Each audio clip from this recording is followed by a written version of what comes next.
Great. Thanks, Matt. Representing the Board of Trustees and Bob Shore, our chairman, I want to take this time to congratulate, but also welcome Coach Smart and Coach Day on making it into the college football playoff semifinals at the Chick-fil-A Peach Bowl. Kirby and Ryan, we look forward to hosting you, your family, the team, the administration, your coaches, as well as the Buckeye and the Bulldog families. We will play December 31st at 8 o'clock in Mercedes-Benz Stadium. Will be nationally televised on ESPN. The roof will be closed unless we open it around midnight and drop the peach, which is a tradition in Atlanta. But we do want to welcome, we're really ecstatic to have number 1 against number 4. This is the 3rd time we've hosted the CFP semifinal. And each year we've been rewarded with the number 1 team in the country in 2016, as well as 2019, and now in 2022. And to have Georgia, the number 2 scoring defense in the country, and Ohio State, the number 2 scoring offense in the country, it'll be a lot of fireworks on New Year's Eve in Atlanta. So thanks so much, coaches. We look forward to hosting you. And we take great pride in our bowl game to make sure that our bowl week is a reward for the players. We use the theme live, laugh, and learn. And it's very important to us to take care of the players. And we'll have a great time for both teams as they descend upon Atlanta, either Christmas or the day afterwards. So on behalf of our board, staff, volunteers, our partners, stakeholders, we look forward to hosting you in Atlanta, the capital of college football, for this year's CFP National Semifinal Chick-fil-A Peach Bowl. Thanks, Matt. All right. Thank you, Gary. All right. At this time, we'll go ahead and take an opening comment from Coach Day representing Ohio State. Go ahead, Coach. Yeah, thanks, guys. Gary, the board, everybody at the Peach Bowl. Honor for us to come down. Be my first time being at the Peach Bowl, and we're really excited about heading to Atlanta for a week, and tremendous amount of respect for Kirby and his staff and team and what they've done here, and really certainly winning last year and then going undefeated this season, playing at a high level. Congrats on winning the SEC championship. And I can just tell you that, our team is very excited to be in this position, to be in the CFP. It's been an emotional week here, but in our facility today, to see our name pop up there, a lot of juice, a lot of energy. And, we're looking for a great month of preparation and a great week down in Atlanta. All right. Thank you, Coach. Coach Smart, an opening statement from you as well, please. It's an honor to see a lot of familiar faces. Spent a lot of time with Gary, having played as a player in the Peach Bowl twice and coached in it multiple times throughout my career. They do as good a job as anybody at entertaining the players and putting on a first-class event. So thanks to the Peach Bowl, we look forward to being there. It's always an awesome event, and it's grown from a long time ago, being small, to being one of the best there is in the business. So a lot of connection to the people and the organization and the Peach Bowl. A lot of respect for Ryan and Ohio State University. What a tremendous job he has consistently done year in and year out with that program, and just a lot of respect for the way they play the game. And we've watched them, studied them in years past, off seasons, spoken to their staff members, and just always knew that an opportunity to play them would probably come along, but not knowing when it would happen. And it came to fruition this year. So got a lot of respect for a lot of their players we recruited and tried to sign. And I've enjoyed watching them mature and play for him and become really good football players. But it should be an electric matchup, electric atmosphere. What a great venue to play it in. And it's really what college football is all about. I mean, these kids having an opportunity to play in a game like this. All right. Thanks very much for that, Coach. Okay, we'll go ahead and jump right into questions and answers for the coaches. We'll take our first question from Nathan Baird. Nathan, go ahead and unmute your line and go ahead with your question. Thanks. This is for Kirby Smart. Just curious, you just said studying Ohio State in the off season. Why is that? Is it just part of studying a lot of teams in the off season? And what were the impressions that you came away with that you're going to, the main ones that you're going to try to convey to your team this week? Well, I haven't studied them this season. I mean, I've studied them in off seasons. We try to go out and watch the best teams in the country and what they do and try to get better at it, especially when you watch your conference all year. You know, you get to watch all your opponents. You see what they do. You want to go kind of out of your league when you go in the off season to study. We've always looked at Clemson, Ohio State, looked across the country to find out, you know, how are people doing it really well and what are they doing differently. So in the past, when I've seen that, they've had elite players and they've had really good, tough, physical guys look across the NFL, and it's littered with Ohio State players. So that's been in the past. I have not been able to really look at Ohio State so far this year. All right, we'll take our next question from Bill Rabinowitz. Go ahead, Bill. Yes, Bill Rabinowitz from the Columbus Dispatch. This is also for Kirby. Ohio State hasn't played Georgia in almost 30 years, but you did when you were at Alabama in the 2014 with Cordell Jones and that team. What are your memories of that experience in that game? Long day. It was a long day. It was physical. I think it was Ezekiel Elliott, right? I mean, Yep. he shredded what was a pretty talented Alabama defense, and just remember a lot of explosive plays back and forth. You know, I can't remember all the particulars, but I know they were very talented, very physical, and played with a very obvious purpose. Thank you. All right, we'll take our next question from Stephen Means. Go ahead, Stephen. For Kirby, again, Kirby, you brought this up a couple of times, whether here on ESPN, talking about how Ohio State's had players on its roster in the past that you guys have recruited. When you get on these stages and you get an opportunity to play against some of those players in playoff moments, how much of an impact have you seen that have, whether it's here at Georgia or when you were at Alabama and other spots, when you're playing against an Ohio State team who does have like-minded talent? It's just a great game. It's a great opportunity. The most of these kids, they all know each other. They got recruited by the same schools. They went to the same all-star games.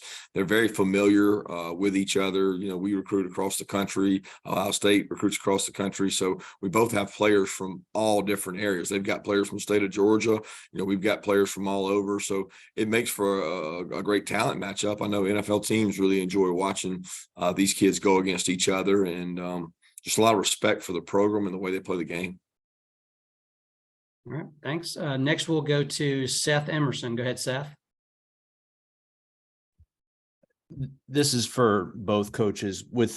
I know the portal's opening, quote unquote, tomorrow. How are you all handling the balance of that not being a distraction over the next few weeks versus, you know, you don't want to fall behind in that process? All right, let's start with Coach Day, please. Well, you know, certainly this is a unprecedented time in college football with you know, the portal and all that going on, and there's a lot of dynamics at play with that. But you know, I think our culture is such that there's a lot of guys on our team that want to be Buckeyes moving forward. So you know, we have those conversations and try to do the best we can to make sure that, you know, we're recruiting great high school players and developing them and keeping them in the program. That being said, you know, there's going to be situations that occur where guys feel like maybe they have an opportunity to go play more at another school. And we understand that. It's something that certainly wasn't the case very long ago, but it's become a reality. And so I think communication is the most important thing, but you know, we still focus most of our time on recruiting high school players and develop them while they're here. All right, Coach Smart.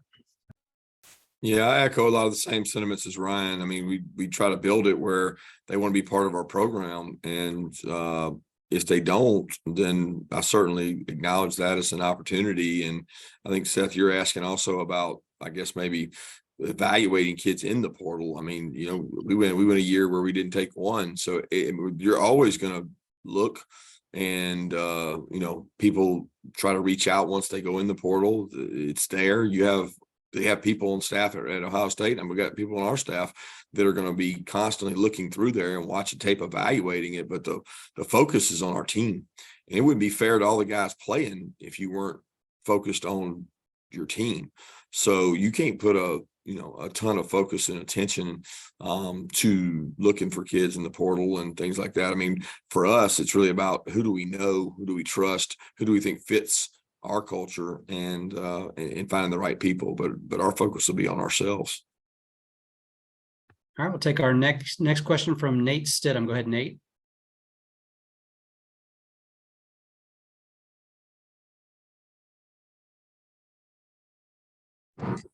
This question's for Ryan Day.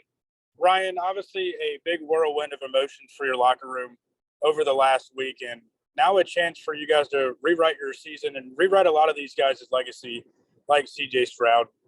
How important it is for you guys to get that chance and not only stay focused just in the task in hand and not necessarily look forward to a potential rematch against Michigan. Well, first off, you're playing the defending national championships, in their backyard, national champions in their backyard. So, it's going to take everything we have to go on a road to go win this game. And, I just think that we wanted to be in this situation, the CFP at the end of the year. It took a different road to get here, but we're here. And so now, we've got to just do an unbelievable job this month of preparing and maximizing every day. And that's in the end, what's going to happen. It's going to be a great matchup. I got so much respect for, what they do in all three phases. And so, coaches, players, staff members, and we just got to do everything we can to, again, maximize this month and get ready to play a really hard fought game on the 31st. So that's where our focus is going. How we got here at this point, I guess, doesn't really matter. Now that we're here, it's time to go play. All right, we'll go next to Chip Towers from the AJC. Go ahead, Chip.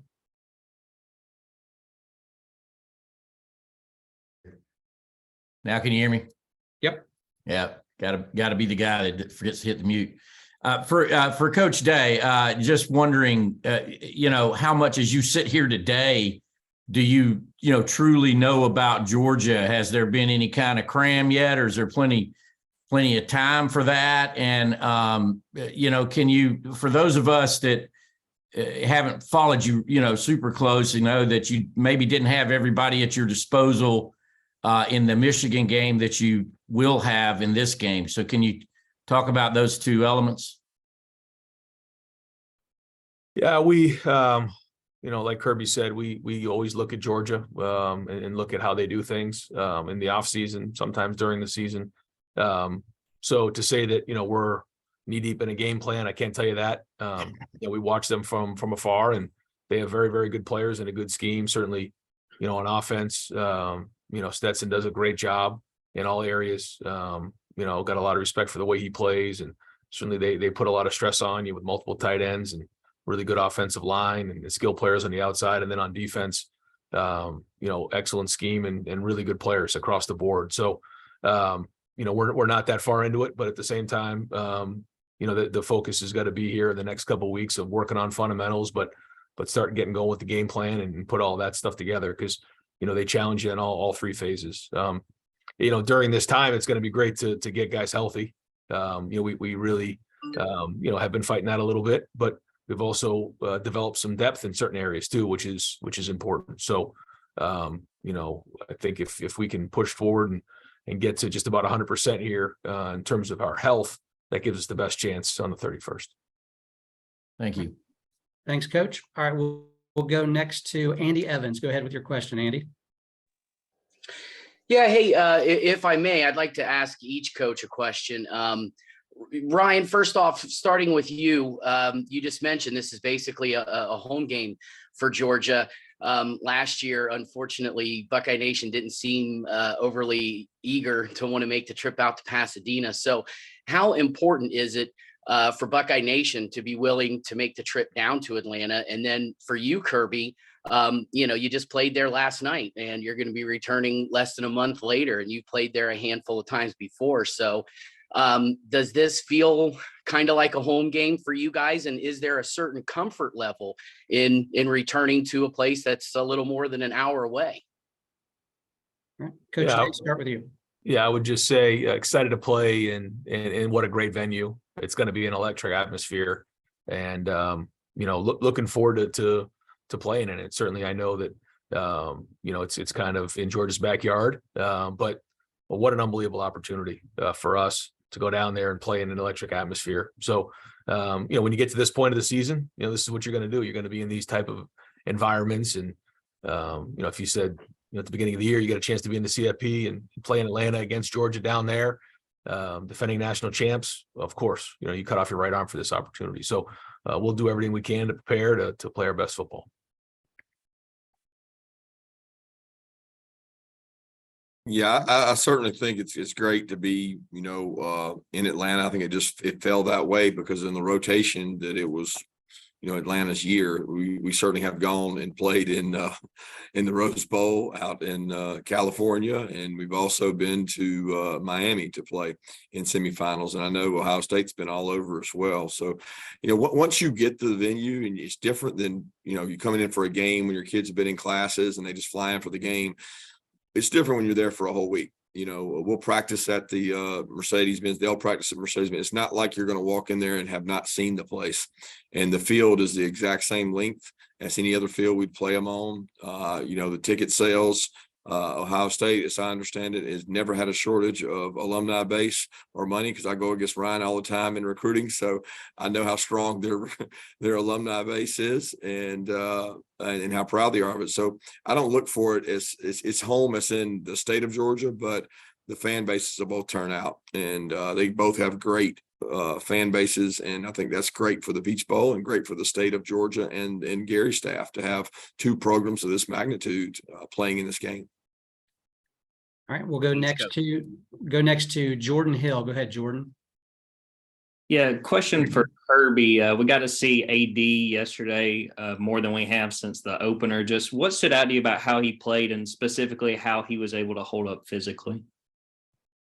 He's got to work on his conditioning level. He hasn't played consecutive snaps as much as we'd like, and he's really got to work hard on that. It was good to get him back in there and get him in the rhythm. I don't think he was 100% last night, but it's important to get his confidence back and get him back rolling. And he's worked so hard to get back and tried so hard to have a role. I thought he really did a good job emotionally last night, not being up and down, because he's a kid that wants to do. He's so energetic. He wants to do well, and sometimes he presses. And last night he settled into the flow of the game, nice, and it was nice to get him out there some. All right, we'll take our next question from Allison Mastrangelo. Go ahead, Allison.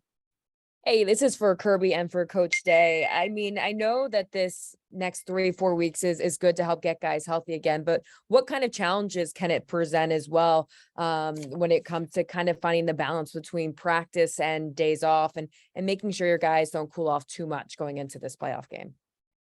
Coach Day, start with you, please. Well, I think going through this before, certainly I think Kirby would agree, first couple times you do it, you learn and you grow and you try to find that right balance that you're talking about of, working on fundamentals, keeping your edge, but then also game planning and making sure that the guys are fresh and ready to roll for the game. And, the more you do it, I think the more prepared you are. You learn every week or every year. You evaluate in the off season. How'd you do? What was the preparation like? Every year is a little bit different because of the recruiting calendar. Where you play, how does Christmas fall into these type of things, and the COVID year. I mean, every year has its own set of circumstances, and you do the best you can to find that balance. But having been in these situations before, you take your past experiences and you try to do the best you can to make sure your team's playing at a maximum strength on the 31st. All right. And Coach Smart. Yeah, a lot of the same things Ryan just reiterated. The management of the schedule is critical. I think having been a part of it and done it multiple years at Alabama and now at Georgia, it is so critical to your success, how you manage that time, and not just us as coaches, but how these players manage this time. I also think the mindset and the framework you approach it with, there's certainly a mindset to it. And I told our team today that, last year's team in that same meeting had a different frame of mind than maybe our team right now does. And that's so critical, how you manage the next month and how we as coaches manage it and how the players manage it. And, with Ohio State, there's a breath of fresh air of opportunity. We've never had the fortune of saying, all right, we were out and then we got back in. There was a couple of times we got really close to getting in, but the excitement that provides and the energy is like, it's a kick of momentum. that we have to understand that, and we have to be able to match that and understand that there's a piece of that you got to know. But managing the 27 days is just critical, because sometimes your guys think 27 days is a long time, and then it's right up on you before you know it. All right, we're going to try to squeeze in a couple more questions here. Next, we'll go to Connor Riley. Go ahead, Connor. Yeah, this is for both coaches. Ryan, you touched on this earlier, and Kirby, you obviously mentioned how you guys don't take any players to the transfer portal. Why is it important for your programs to continue to build through the high school ranks and recruit guys and try and develop them over the course of multiple years, as opposed to just getting portal guys for 1, maybe 2 seasons max? All right, start with Coach Day again, please. Sure. Well, I think it has to do with your culture. I think there's nothing more important than the culture of your team, and all the work that gets done in the off season, in the weight room, spring practice in the summers. And that's how you build your program, is through culture. And that's a shared behavior through the leaders. And, when you start to move those pieces around every year, it becomes harder and harder to maintain that. And so, through the recruiting process, you want to identify those that we think fit the culture best. Certainly you want to identify talent, and that's important. But as the head coach, I think it's important to make sure you're bringing the right people that fit what you do. And, when you're taking guys in from the portal, not that they can't be a fit, when we added guys, we felt like they were good fits and it did work out. But there's a lot of dynamics at play there. And when you have a lot of pride in programs, I'm sure, just like Kirby would say at Georgia, it's the same thing here at Ohio State. It's hard to just walk in and then demand playing time. And most people in the portal are coming into play right away. And so, I just think that that's why it's important to make sure that you're really careful about who you bring into your program. All right, Coach Smart. Yeah, a lot of the same sentiments. I mean, there's kids on that team last night that they earned it, and it was hard. Stetson talked about it. I mean, he's like, it's hard to play here. Chris Smith, it's hard to play here. Kenny McIntosh, I mean, the amount of time he waited is hard. And we've had successful guys come from the portal, and we'll continue to utilize the portal. I don't think it would be foolish to think that you could be successful in college football and not evaluate and recruit and look through the portal. But you have to be smart what you bring into your program, especially if you want to keep dynamic of the culture we'd like to keep. And I want to be sure you understand, Connor. I'm not saying that we don't recruit the portal. I'm saying that we just did not have anyone last year that we got. We certainly are always going to look and shape it and make sure kids fit our culture. That's why, to me, it's so critical now in recruiting to evaluate more players, because you may get the guy on rebound and you better know a better history than just what somebody calls and tells you about them. I want to know when they came on the visit. I want to know when we talked to them. I want to know when they came to our camp, because I'm a lot more likely to take a kid that I think is wired the right way, even if he's coming from the portal, but I better have known about him coming out of high school. All right, we'll take our final question from Mike Griffith. Go ahead, Mike. For Coach Day, talking about culture and program, you had a pretty important transfer from Georgia named Justin Fields. Can you talk about how he fit into your culture and how important it was for you to get Justin Fields from Georgia as you were building Ohio State? Yeah, I mean, it goes without saying. He obviously was unbelievable here, and had a major impact here. I have so much respect for the way that Kirby handled that, because Justin had nothing but unbelievable things to say about his staff and Kirby on the way out, and those are not easy situations. They just aren't. We've all been through it. We went through the same thing with Joe Burrow and Jameson Williams. I mean, this is kind of the way things have gone here in college football, and the way that everybody handled it was with class. But Justin had just an amazing impact here. He's doing a really good job in the NFL now, and I'm glad to see him having success. But he certainly left a legacy here. All right, thank you, Coach. All right, with that, coaches, we thank you very much for your time. Members of the media, we thank you for being on the call. Coaches, welcome to the Chick-fil-A Peach Bowl semifinal. We can't wait to get you into town and give you both a first-class experience, not only for you, but for your players and your fans as well. We're all looking forward to it. We can't wait for you to get here.